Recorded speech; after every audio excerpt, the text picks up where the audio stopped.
in 4 facial expressions. Okay, like I or E, N or S, something like that. 그 필리핀에서도 MBTI를 많이 하나요? Sikat din ba ang MBTI dito sa Pilipinas? 요새는 다 MBTI로 많이 물어보잖아요. Kasi di ba ngayon marami nagtatanong ng MBTI? Facial expression? 뭔지 얘기하지 말아요. 표정으로만. So hindi ko sasabihin, huhulaan ba niyo? Yes, huhulaan natin. Huhulaan natin. Let's go. MBTI na. 저기 갈게요. Sige, first up. Wala ka nang tumawag na ng I, diba? So I guess letter P. Alright. 그리고 그 다음이 뭐였지? Ano ba yung next? Ano ba yung sunod? N or S. 아니야 계획형 아닌데. Plan? Or ano ba yung N? Ano ba yung S? Yung N, intuitive. Yung S, simplistic. Ay, bida-bida. Ha? Social? Cleansing. Sensing, sensing. Aso.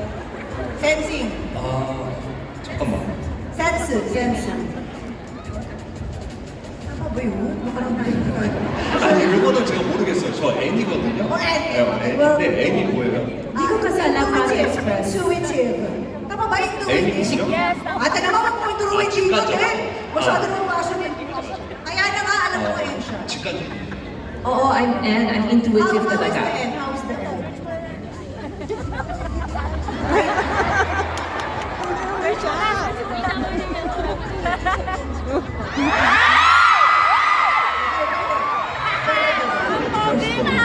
Yan lang talaga ang pinakakaya ko. I think so, I think so. Pwede na yung sa N, no? Palakpakan na natin siya sa N. That is the next one. Ano siya? T. Letter? T. Sa letra? T. That's thinking, right? ENT. ENT, tama?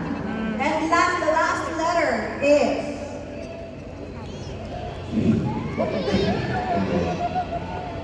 Okay, okay. P인데 P로